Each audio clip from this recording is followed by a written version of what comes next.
Bonjour à tous, bienvenue à notre reprise après les fêtes du cours du jeudi matin. Cette semaine, Parashat Noach, j'ai distribué des papiers pour ceux qui n'en ont pas encore. Yann peut vous en distribuer. Les sources sur lesquelles on va essayer de baser notre étude ce matin. Alors, une grande étude, puisqu'on va toucher à un des sujets existentiels. Comme chaque jeudi, on essaye de sortir avec un message qui booste, qui nous renforce, qui nous pousse à ne jamais stagner. Donc là, on sort de ce mois des fêtes, donc forcément qu'on a besoin, comme on l'a entendu avant les fêtes, qu'il fallait s'inspirer des fêtes pour ne pas rester en place, pour continuer à avancer, pour progresser. Donc on sort des fêtes, Parashat Noach, on vient de redémarrer un cycle de la lecture de la Torah.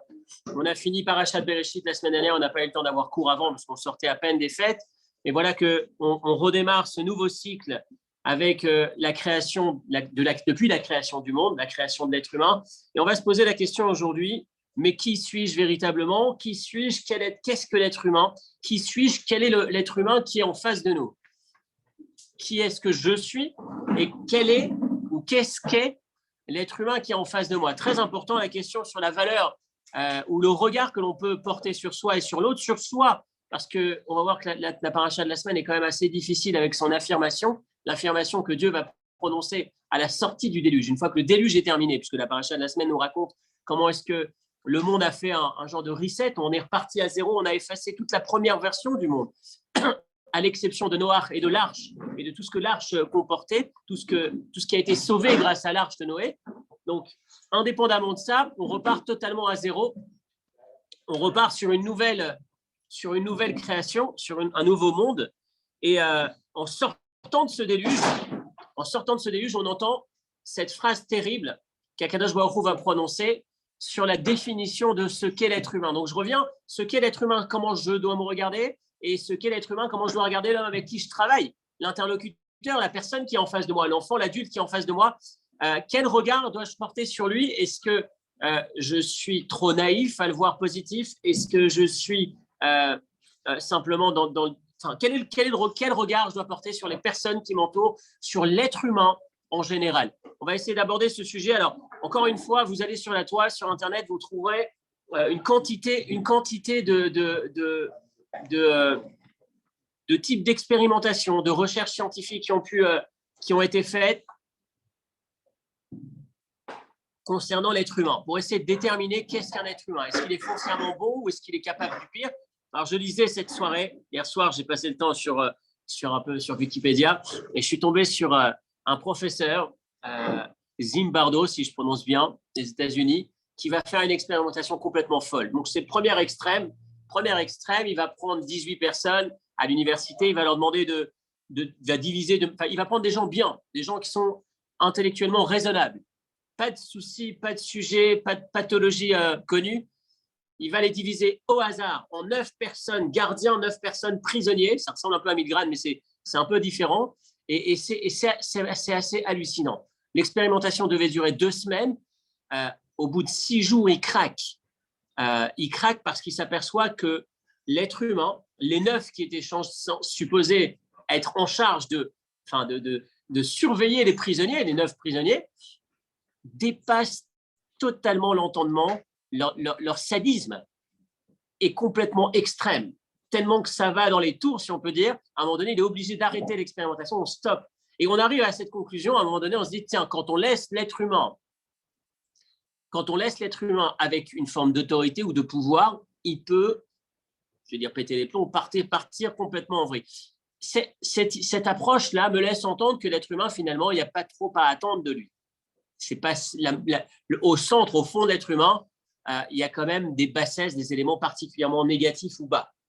Mais il y a de l'autre côté des histoires extraordinaires. Yad Vashem est plein de des fameux, la notion des justes parmi les nations, de ces individus, ces êtres humains qui vont donner leur vie. On va toujours, quand on ne les connaît pas, encore une fois, on part à zéro, on se dit qu'est-ce qu'un être humain? Ça peut être aussi celui qui va être capable de tout sacrifier pour sauver des innocents. Je pense à une histoire que j'avais racontée à un de ses discours il y a quelques années, un Shabbat matin. C'était Sugi Hara, c'est le nom de cet employé non juif de l'ambassade de Chine, je crois, si ma mémoire est bonne, qui se retrouve à passer jour et nuit sans s'arrêter pour manger pour donner des autorisations. Lorsque les Juifs viennent le voir, ils s'aperçoivent qu'avec un coup de tampon, une autorisation, un visa de son pays, il pouvait simplement avoir la vie sauve.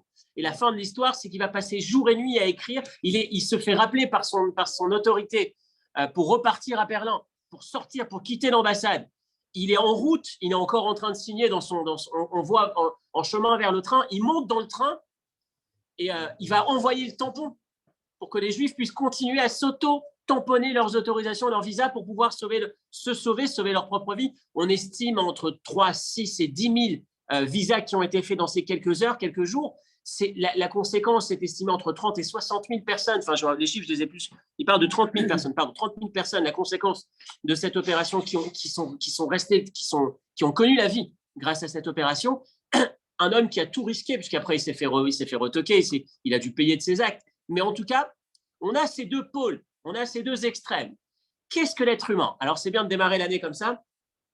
Est-ce que je dois voir l'autre comme foncièrement bon, potentiellement, à risque, dans le sens où est-ce que je dois me dire, je peux y aller, au fond, l'être humain est bon, ou alors est-ce que je dois me dire, au fond, l'être humain est pourri ou est mauvais?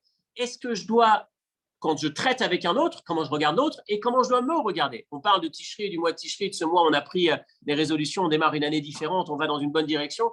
Et je me pose la question, à nouveau, je m'interroge pour moi-même, est-ce que je dois croire en moi ou est-ce que je dois dire finalement, je vais citer l'expression de la paracha de la semaine qui est très difficile, Yetzer lev ha'adam ra mineorav. C'est perdu d'avance. Yetzer lev ha'adam, le penchant de l'être humain est à la base, excusez-moi l'expression, ra, pourri. Alors quand vous entendez ça en sortant des fêtes, vous n'avez qu'une seule envie, c'est de repartir sous la couverture. Dieu, le Créateur, qui récite la création, il nous envoie cette information. Écoute, pas la peine. Non, c'est Dieu. On va le citer. Vous avez première référence dans le texte, Bereshit, chapitre 8. Vayiven Noach Mizbeach.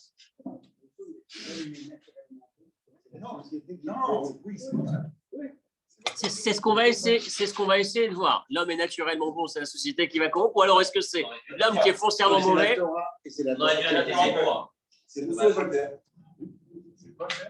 Comment? C'est pas mal, peut-être que.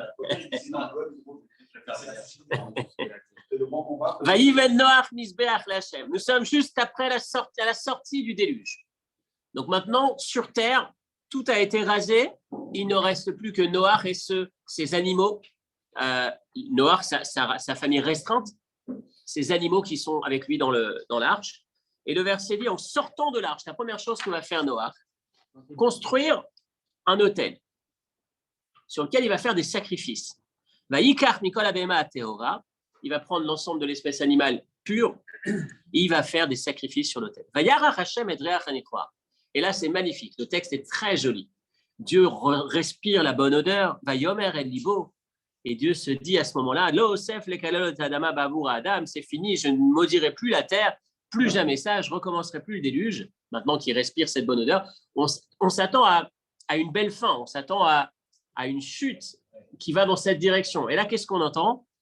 Qui yetzer lev ha'adam ra mineorav. En fait, parce que je ne recommencerai plus. On aurait voulu dire je ne recommencerai plus parce que finalement l'être humain est bon, il vient de me faire un sacrifice. Je ne recommencerai plus parce que finalement j'ai peut-être été un peu trop loin. Je vois que tout n'est pas perdu. Non. Qui yetzer lev ha'adam ra mineorav. Dès sa naissance, le bébé est mauvais, est attiré par le mal. L'être humain, il est dès la base ra mineorav, ra, mauvais. Quand je lis ce texte, encore une fois, bien sûr, ne vous arrêtez pas là, ne partez pas du cours avec cette idée-là, puisque, encore une fois, le cours, rappelez-vous qu'il est quand même divisé en deux parties. Il y a la partie de la question et il y a la partie des réponses. Deux réponses, généralement deux approches de réponses, deux pistes de réflexion sur la réponse. Là, on est encore dans la question. Forcément, on s'arrête, on lit la question, on lit le texte dans la question de manière qui nous laisse avec qui laisse la problématique, qui laisse l'interrogation, mais on verra juste après, on va aller vers une réponse, on va aller vers la réponse, on aura une autre lecture de ce texte, bien évidemment. Mais à ce stade, lorsque je lis ce texte, Rashi va dire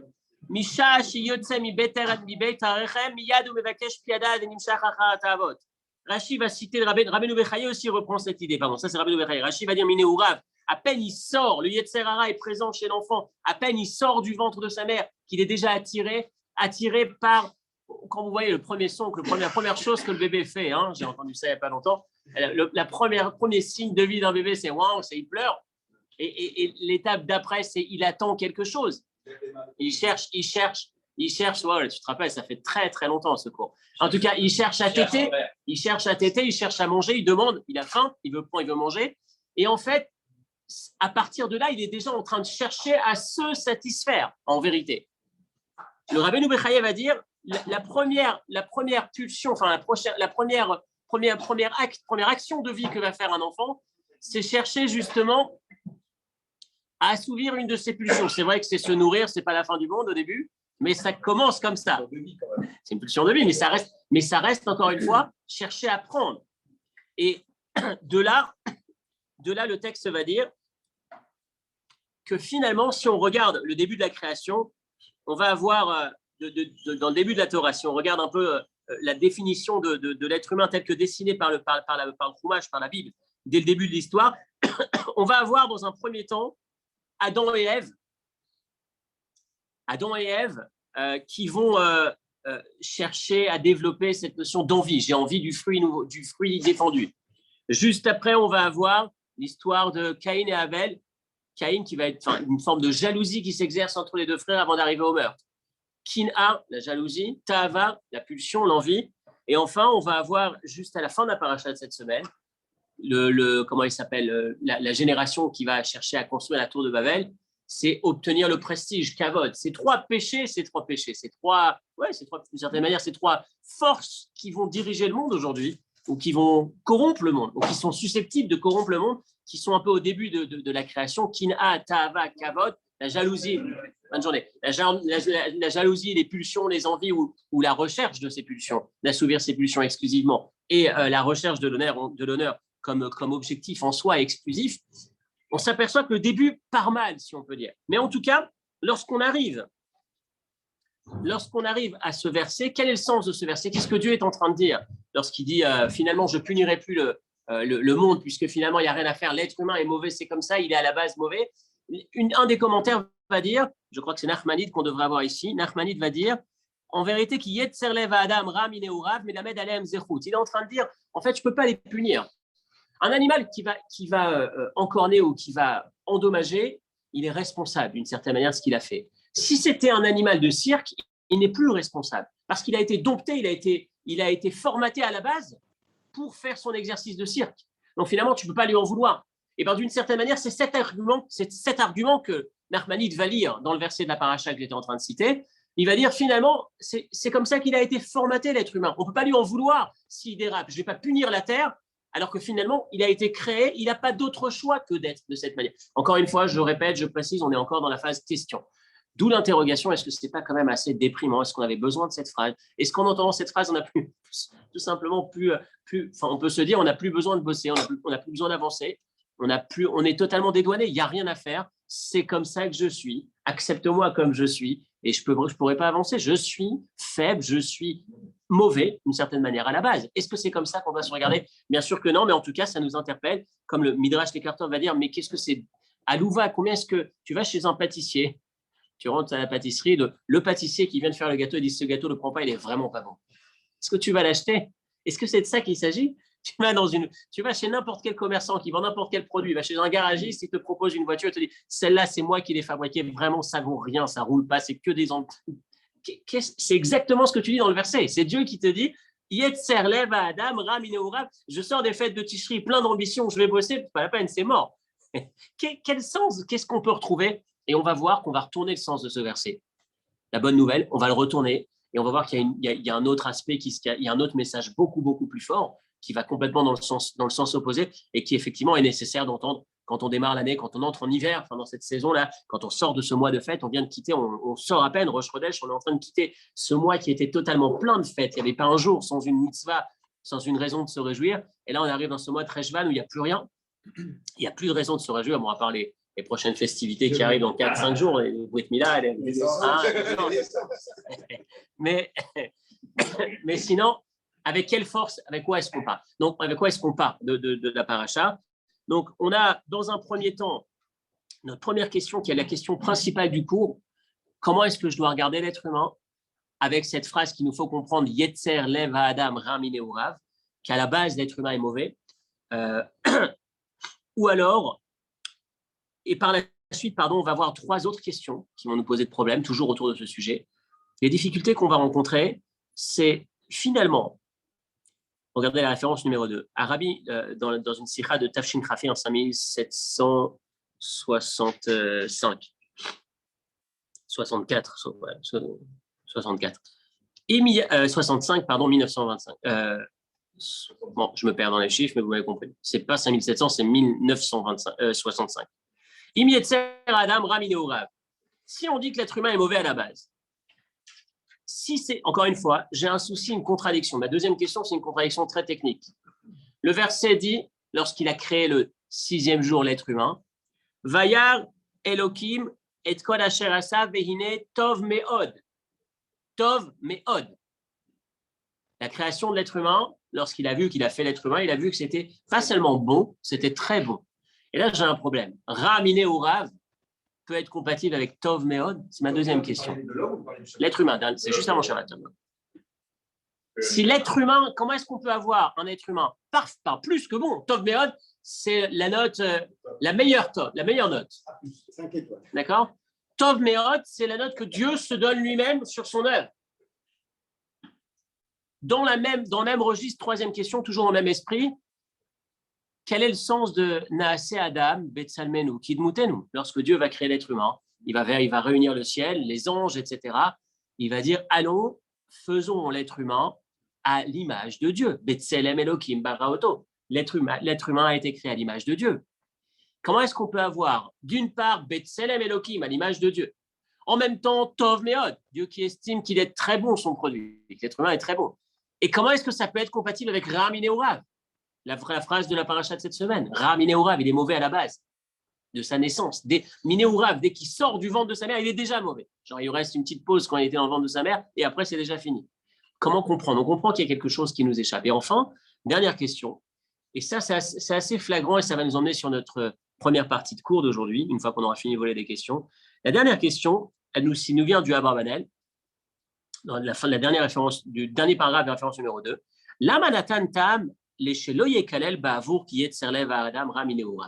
C'est très intéressant de constater que lorsque Dieu nous dit « je ne maudirai plus la terre », on sort du déluge, plus jamais ça.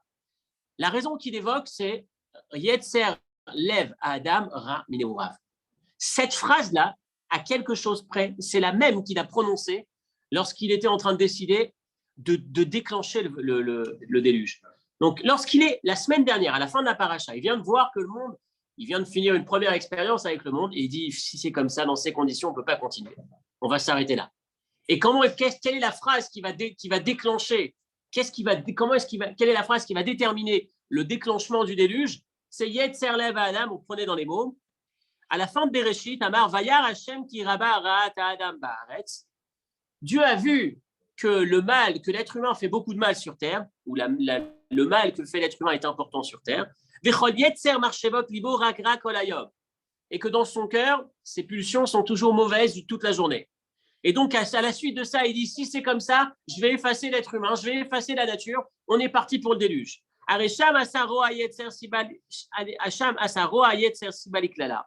Donc, à la fin de Bereshit, la cause de la malédiction, on va appeler ça une malédiction, le déclenchement du déluge, l'effacement de l'humanité, ça se fait justement parce que l'être humain a un mauvais penchant. Et ici, dans la paracha de cette semaine, il sort du déluge, il dit, puisque l'être humain a un mauvais penchant, je ne maudis plus jamais la terre. Je ne comprends pas. Le mauvais penchant, c'est une cause pour déclencher le déluge ou alors c'est une cause pour ne plus jamais faire le déluge? Est-ce que je pars du principe que le mauvais penchant, c'est un élément, excusez-moi, c'est la même phrase qui sert. C'est la même phrase qui sert. Pour dire l'homme est mauvais et pour dire je ne détruirai plus le monde parce que l'homme est mauvais. Non, Yetzer lev Adam. Si tu veux la prendre dans la ligne, je vais essayer de te la souligner. Je suis juste avant le 3, 2 lignes avant le 3. La ligne commence par Adam Baaretz.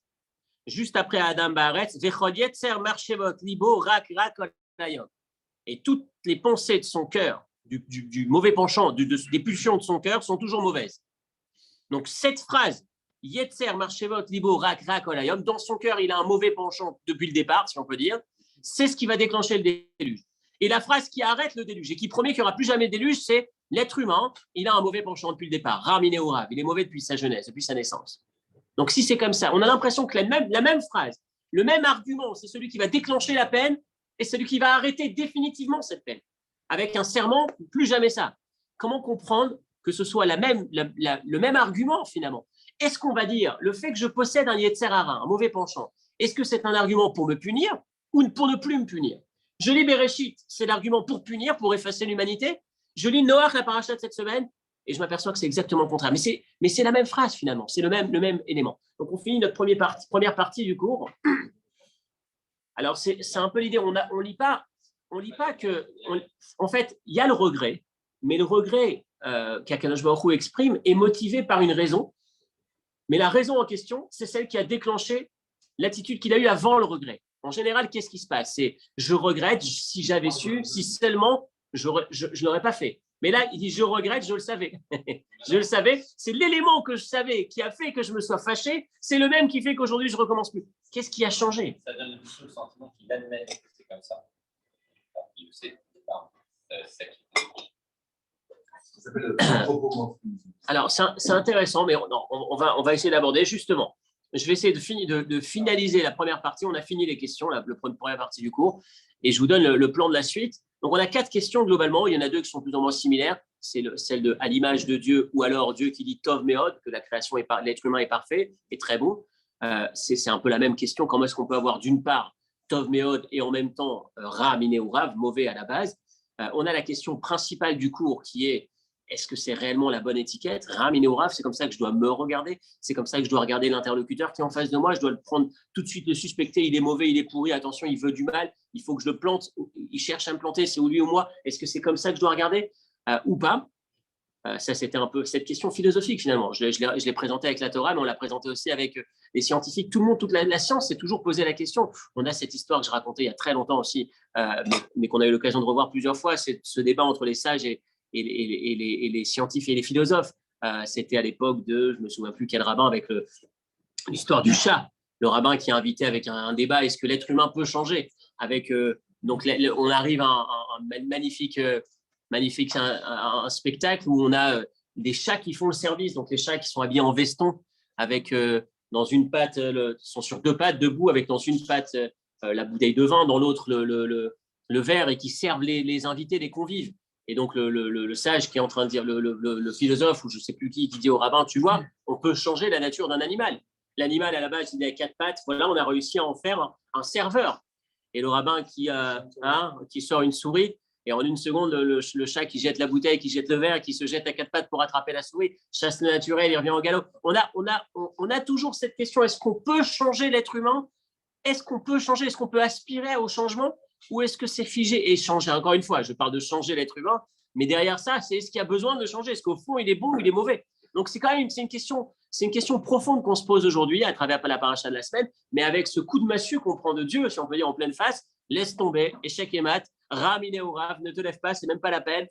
C'est cette phrase terrible que certains ont entendue dans leur enfance, ou cet enseignant qui dit ça sert à rien, arrête l'école, de toutes les façons, il n'y aura jamais rien qui sortira de toi. Est-ce que j'ai envie de me lever? Est-ce que j'ai envie de bouger?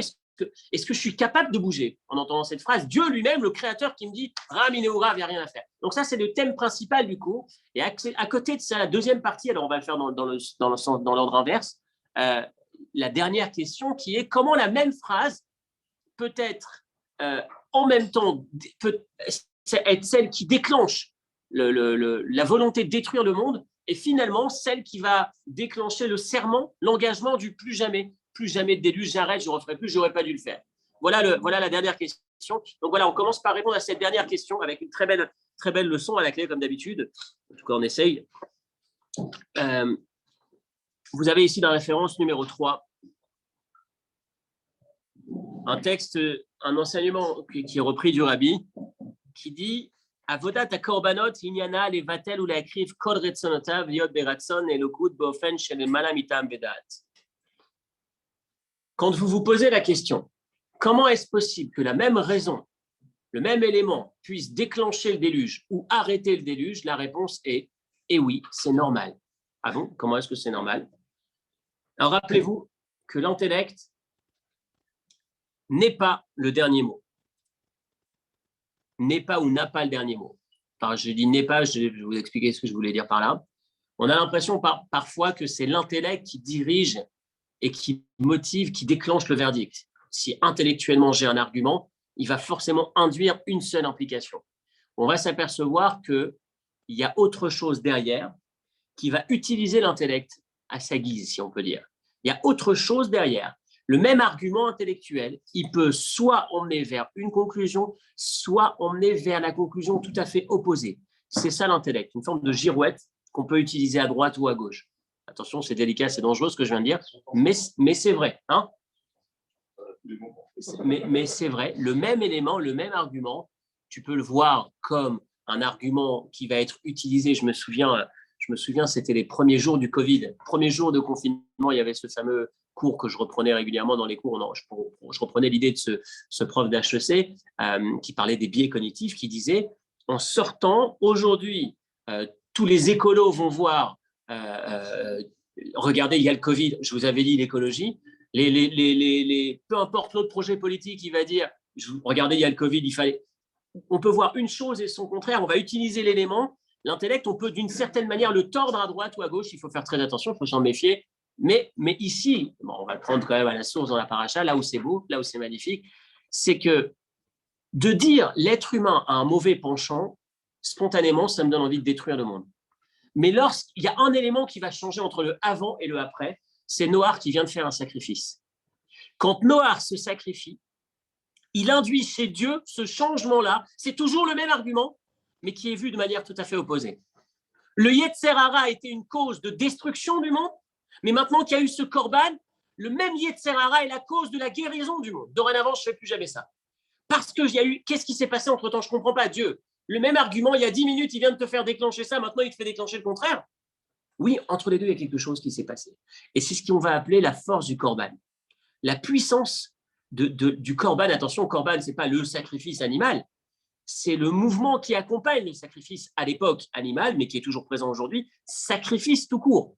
Cette action de rapprochement ou de sacrifier quelque chose, mettre en retrait quelque chose pour quelque chose. Cette idée-là, c'est tellement fort, on ne peut pas l'imaginer. On ne peut pas imaginer quel est l'impact d'un korban. Dans les mots, avodat korbanot, le fait de sacrifier quelque chose de manière irrationnelle, parce que, rappelez-vous, rationnellement, je cherche à être égocentrique, à ramener les choses à moi.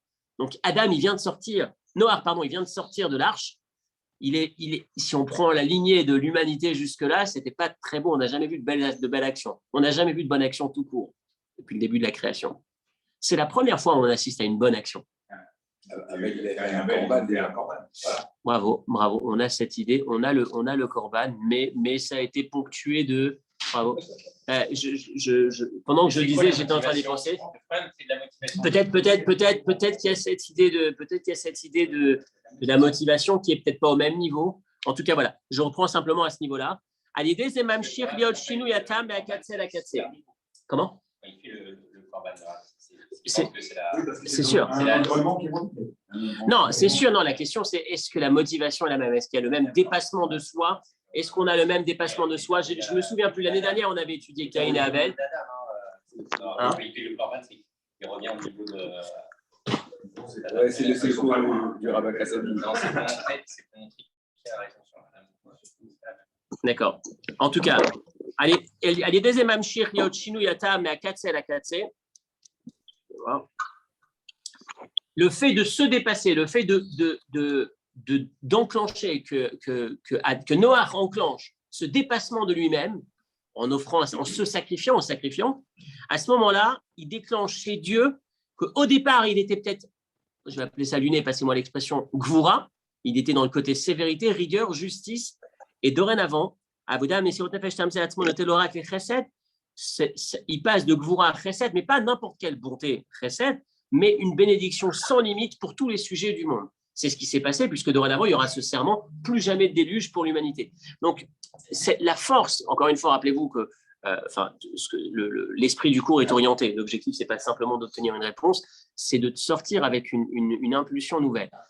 Mesurer l'impact d'un korban. J'en ai parlé rapidement pendant les fêtes, mais je n'ai pas été raconter l'histoire.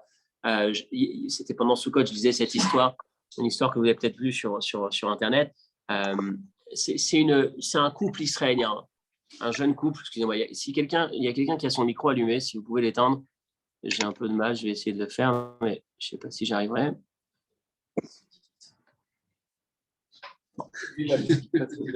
Ouais, c'est bon. Ok, merci. Donc, c'est l'histoire d'un jeune couple qui se marie au début du Covid en Israël à Yerushalayim. Juste encore une fois, pour prendre la mesure, combien est-ce que c'est concret ce qu'on est en train de dire, l'impact du korban. C'est un couple qui se marie à Yerushalayim l'année dernière, donc au début du Covid. Je dis l'année dernière, je ne sais même plus si on dit l'année dernière, mais bon, en tout cas, c'était le début du Covid. Organisé, en fait, ils devaient faire un grand mariage. Il y avait le mari qui venait des États-Unis. C'était un grand mariage avec toute la famille, tous les amis. Et quand ils sentent qu'on est juste après Pourim et que tout va commencer à se fermer, etc., ils annulent tout. Ils font un mariage ultra restreint, dans des conditions raisonnables, sur un toit à Jérusalem, quelque chose de très, très sécure, très safe. Malheureusement, le mariage vient de commencer et les invités arrivent et vont voir les mariés, leur disent, écoutez, il y a la police qui est en bas, il y a quelque chose. Maintenant, ils avaient fait toutes les choses étaient faites dans les règles de l'art. Le marié dit à la mariée, écoute, peut-être qu'on descend nous deux avec notre costume de mariée, on va leur expliquer que tout est bien fait, qu'il n'y a pas à s'inquiéter, qu'on a respecté les normes, qu'il n'y a quasiment personne, on a restreint ça au minimum, etc. Ils descendent, les policiers étaient malheureusement remontés, ils ne devaient peut-être pas capter la chose, ils ont décidé de garder le khatan et la kala en bas, en leur mettant une amende et en les bloquant pendant 1h30 en bas dans le froid à Yerushalayim en mars. Enfin, c'est pas évident, habillé en tenue de mariée, quoi. Donc c'est pas ce qu'il y a de plus beau. Ils passent la soirée, ils les libèrent, il n'y a plus personne, la table, les repas, tout est resté à table. Pour faire Sheva Brachot à la fin du repas, ils vont chercher un jeune après l'autre dans la rue pour avoir un minyan, pour pouvoir faire la bracha. Ce qui était censé être le mariage le plus beau jour de leur vie, c'est vraiment un événement traumatique pour eux. Ils mettent des mois à s'en remettre. Des mois plus tard, ils reçoivent les photos, ils ne peuvent pas les regarder tellement que c'est douloureux ce qu'ils ont passé. Et voilà qu'arrive Yom Kippour, la veille de Kippour, le père du Khatan, je crois, appelle son fils et lui dit, écoute, il y a un jeune homme qui est venu me voir ce matin, qui m'a demandé de vous transmettre, de vous demander pardon. Il est à l'initiative du coup de téléphone qui a emmené la police ce soir-là. Et c'est un bon garçon qui ne voulait pas faire de mal. Il était persuadé que c'était un de ces mariages qui ne respectait rien et qui mettait les gens en danger. Donc, il a appelé la police. Il a appris par la suite qu'effectivement, vous avez pris des mesures, mais bon, si vous n'osez pas se manifester, s'il se manifeste aujourd'hui avant Kippour pour demander pardon, c'est parce que depuis ce jour où il a appelé la police, malheureusement, il n'a plus une seule proposition de mariage, alors que c'est un garçon qui était complètement investi, engagé. Enfin, il comprend pas. Il a compris que dans le ciel, il a dû déclencher quelque chose. Arrive Kippour, il se lance, il se jette, si on peut dire, pour demander pardon. C'est ce qui n'est pas évident pour lui, mais voilà, il demande est-ce qu'il peut vous pardonner. Le Khatan qui regarde la Kala et qui dit, il se regarde un instant, ils ne peut pas pardonner. Comment tu veux qu'on puisse pardonner ce qu'on vient de vivre, ce qui nous a fait vivre? Peu importe ses motivations, ce n'est pas un coup de téléphone comme ça en demandant pardon à la veille de Kippour. Ils disent non. Et puis le Shabbat passe, je crois que c'était le Shabbat avant Kippour, il va à la prière, il rentre de la prière, puis il dit, écoute, il dit à sa femme en rentrant, écoute, il n'y a pas de raison qu'on ne pardonne pas finalement, on doit pouvoir prendre sur nous, on doit pouvoir accepter, être mévater, cette notion de sacrifice, prendre sur soi. Dieu le fait, toute la prière est pleine de ça, dans Shabbat Shuvah en plus, on ne parle que de ça. Donc, à fortiori que nous aussi, on doit pouvoir faire quelque chose dans ce sens. Et il se rappelle le père, il dit, tu peux lui transmettre qu'on pardonne. Même si c'était un vrai travail, ce n'est pas le pardon du Mechila d'avant Kippour, ce n'est pas le Mechila en SMS, c'est WhatsApp, c'est un vrai pardon celui-ci. Et quelques jours plus tard, je ne sais plus si c'est quelques jours, vraiment quelques jours plus tard, le jeune marié qui entre à la maison, qui attend chez lui, qui attend sa femme, et sa belle-sœur qui arrive en panique, qui a un accident sur la route, et ça concerne 3 voitures, et c'est sur le chemin du retour du travail de ta femme, et je crois qu'elle est impliquée dans l'accident. Il court, il va à l'hôpital, il arrive aux urgences, il découvre que sa femme, Baruch Hashem, tout va bien. Et le médecin sort et lui explique, lui dit, écoutez, votre femme est miraculée. En tout cas, il y a un élément qu'on ne comprend pas dans ce qui s'est passé.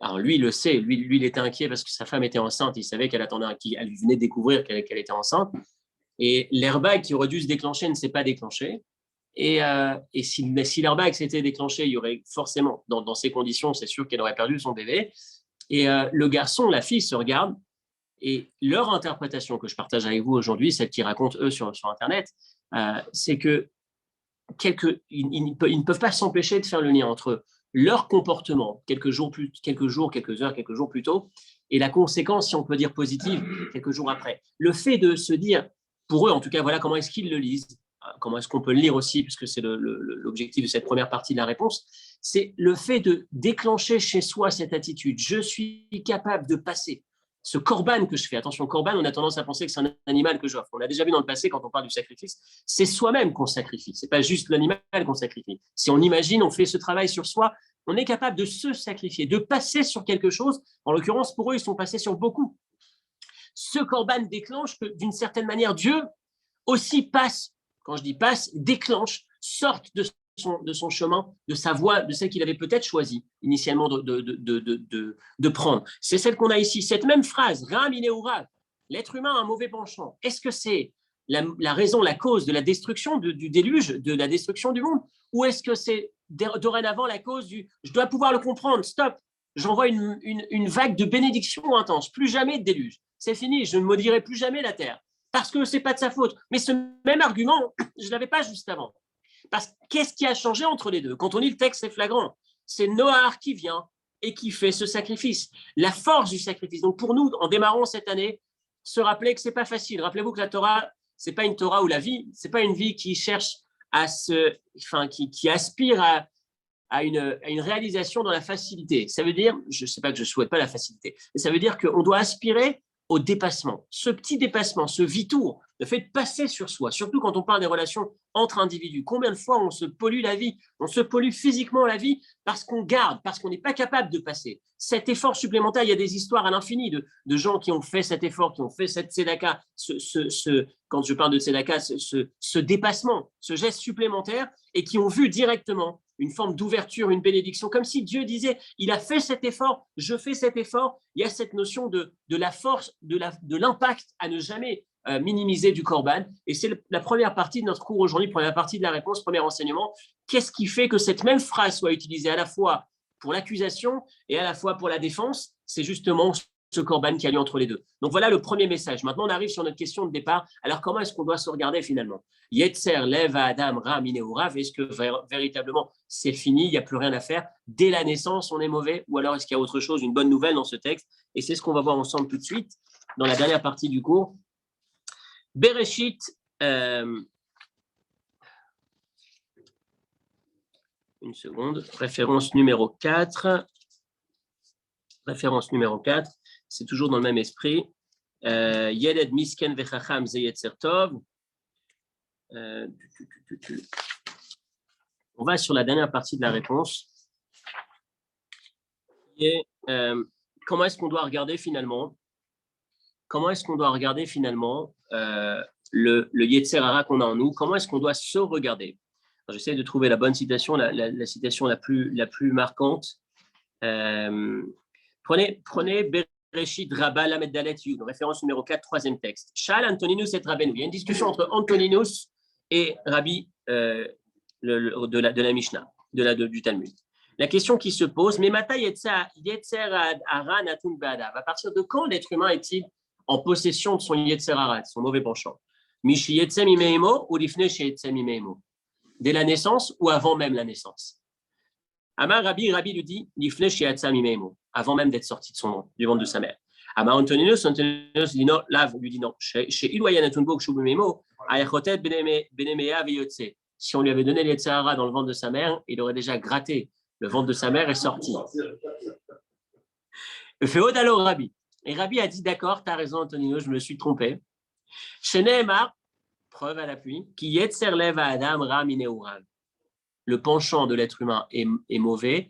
Mineurav, du moment où il sort, Misha Sheunin Ar, dès qu'il sort, Neurav, ça veut dire ici, au moment où il sort du ventre de sa mère.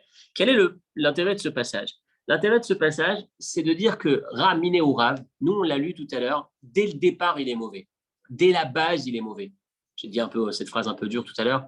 J'ai dit pourri à la base. C'est un peu dur, mais c'est comme ça qu'on le lisait tout à l'heure.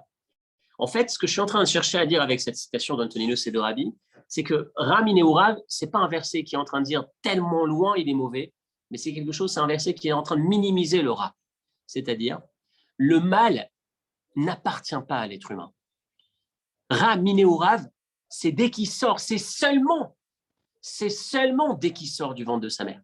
C'est pas depuis même le moment où, c'est seulement dès que. Qu'est-ce que je viens de gagner à travers ça? La bonne lecture de ce texte, c'est qu'à la base, il n'y a pas de Ra. À la base, l'être humain n'est pas mauvais. Très tôt, le Yetzer Hara va venir, effectivement. Il est très ancien, la fameuse expression que je citais tout à l'heure, Melerxil, il est plus ancien, il est plus vieux parce qu'il est rentré avant le Yetzer Hatov. La Neshama, l'âme divine, va entrer dans l'enfant pleinement au moment de sa bar mitzvah, pleinement, la manifestation entière. Le libre arbitre, d'ailleurs, la pulsion intervient et est de plus en plus présent. L'équilibre se fait justement avec la maturité. Mais en tout cas, le Yetzer Hara est présent très tôt, c'est vrai.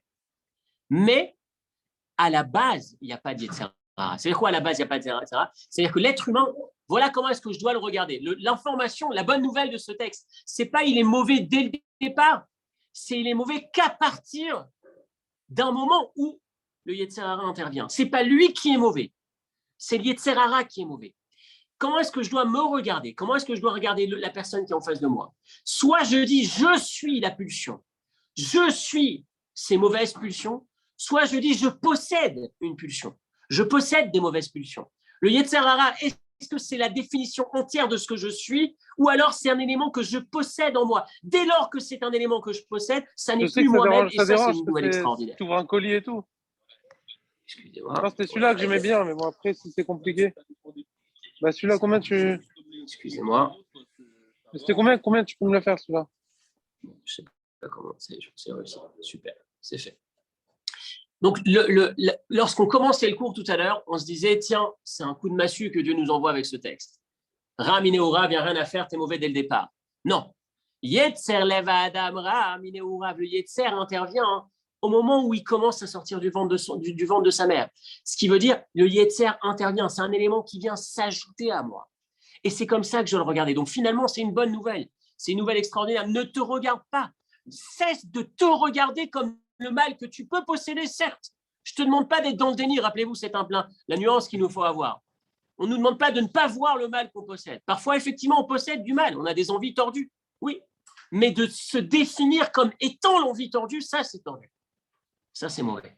Et c'est ça le sens de ce verset. Ra, Minéourav, c'est un élément que tu possèdes, certes, depuis tôt, mais qui est arrivé à côté de toi, qui t'accompagne. Ne t'identifie pas à cela. Rappelez-vous de ce texte du Maïmonide tellement fort. Un homme qui refuse, enfin, c'est une expression technique de la halakha, un homme qui refuse de donner le guet à sa femme. C'est un équilibre assez difficile que la Torah cherche à obtenir. Un homme, lorsqu'il, dans certaines conditions, de toutes les façons, un homme ne peut pas empêcher sa femme de recevoir l'acte de divorce. Ça ne doit jamais être une monnaie d'échange, etc. Même si je ne cherche pas à entrer dans le sujet, c'est un sujet bouillant. Mais imaginons qu'il y ait, sans entrer dans le détail, dans une certaine circonstance qui détermine que la loi voudrait, que la Torah voudrait que l'homme donne le guet à sa femme. Pour peu importe, on a établi le cas, tout est clair, tout est déterminé. On a un problème, c'est que l'homme doit donner de plein gré le guet. Mais de l'autre côté, le Beit Din exige qu'il le donne et monsieur ne veut pas. Qu'est-ce qu'on faisait à l'époque? Aujourd'hui, en Israël, il y a la prison. En France, c'est toujours en jurisprudence, c'est toujours compliqué. À l'époque, le Beit Din, lorsque c'était lui qui avait le pouvoir, il contraignait l'individu en le forçant, lui donnant des coups, en l'obligeant à donner le guet, lorsque, encore une fois, le cas avait été établi avant, qu'il y avait eu un Beit Din qui s'était réuni, que tout avait été pesé, etc., etc. On le contraignait à. Le problème, c'est que quand je le contrains, j'ai plus son plein gré. Et le plein gré est une condition sine qua non pour que ce soit valable. Alors, la Gemara va nous dire, on ne le frappe pas jusqu'à ce qu'il donne le guet, mais jusqu'à ce qu'il dise « je suis d'accord de le donner ». Alors, ça fait sourire parce qu'on a l'impression que ce n'est pas tout à fait de la démocratie. Mais la vraie question qu'on pose, que Maïmonide se pose, quelle est la valeur de ce « j'accepte de le donner » Ce n'est pas un vrai. Écoutez les mots de Maïmonide et c'est une perle dans la Torah. Pourquoi c'est une perle? Parce que c'est ce qui va nous permettre de déterminer qui est l'individu au fond de lui-même. Les mots de Maïmonide, c'est qu'en vrai, dès lors que la Torah souhaite dès lors que le tribunal a déterminé que les conditions de la Torah sont que que la personne doit donner ce guet, en vérité, il souhaite au fond de lui-même, il souhaite le donner. Mais pourtant, il ne le donne pas. Yitzro, c'est son Yetzer Hara qui l'empêche de. Il a cette carapace qui dit non, je ne veux pas donner. Lorsque je frappe et que j'obtiens, je suis d'accord de donner, j'ai laissé enfin émerger sa vraie personnalité. Attention, c'est sujet extrêmement sensible, très dangereux, mais c'est basé, enfin tout ça repose sur le fait que la motivation de mon verdict a été établie à travers une juridiction basée sur la Torah. Ça veut dire que l'être humain, au fond de lui-même, il faut savoir distinguer ce yetzer, cette carapace, et encore une fois, on le voit soi-même tous les jours. Régulièrement, on voit ce yetzer intervenir, on le voit jouer, on le voit intervenir, entrer en œuvre, entrer en jeu, si on peut dire, et on s'aperçoit que c'est une forme. Encore une fois, je disais tout à l'heure, les deux sujets sont pas très loin, le sacrifice et la deuxième partie du cours, le fait de savoir identifier ce yetzer comme une partie superficielle, extérieure. Le point de vue de la Torah, c'est qu'un individu qui faute, c'est un individu qui est sous emprise. Ça ne le dédouane pas parce qu'il a le contrôle, il doit pouvoir contrôler et ne pas se laisser être sous emprise, mais il est lui-même, il reste foncièrement positif, foncièrement bon. La Torah regarde l'individu de cette manière, nous demande de le regarder de cette manière, et la manière dont on va lire le texte de la Torah, Yetzer lev Adam Ramine Rav, c'est que tu es bon, ne te laisse pas embarquer, tu es bon, tu es profondément bon, tu as effectivement un Yetzer qui est là depuis tôt, mais c'est un yetzer que tu possèdes, c'est pas ce que tu es. Ce que tu es toi, c'est profondément bon. Donc regarde-toi comme potentiellement capable, regarde-toi comme, ne te regarde jamais comme une situation d'échec, comme incapable de c'est comme ça, j'ai pas le choix. Tu as ce positif en toi. Regarde l'autre de cette manière. Regarde l'enfant, regarde l'adulte qui est en face de toi de cette manière, sans ne pas te protéger. Il y a parfois, dans certaines circonstances, il y a besoin de se protéger. Mais rappelle-toi, pars de ce postulat. Tu verras que ta vie sera complètement différente, que ta vie sera beaucoup plus forte. Et c'est ce qu'on a ici dans les dernières références que je vous inviterai à lire. C'est un extrait, entre autres, d'un discours de Tafshin Krafé de Bereshit, la suite de ce qu'on essayait de voir tout à l'heure. Il y a une partie extérieure qui est effectivement négative, parce que impacté par la carapace, par le mauvais penchant, mais à l'intérieur, il y a toujours du positif. Comme l'histoire de Maïmonide que je viens de vous citer, que l'intérieur peut rejaillir, avoir un impact sur l'extérieur. Donc, ne baissons jamais les bras. Ne partons jamais du principe qu'il n'y a pas de solution. Une des preuves, d'ailleurs, c'est le fameux, je citais souvent le rabbi de Kotz qui disait lorsqu'on fait du bien ou lorsqu'on fait du mal, c'est toujours oi et a. Lorsqu'on fait une mitzvah, c'est oi pendant qu'on le fait, c'est a après. Ah, je suis content de l'avoir fait. Lorsqu'on fait du mal ou lorsqu'on fait une bêtise, sur le coup, c'est c'est pas mal. Et oi, après, on regrette. On regrette jamais, ou rarement en tout cas, une bonne action.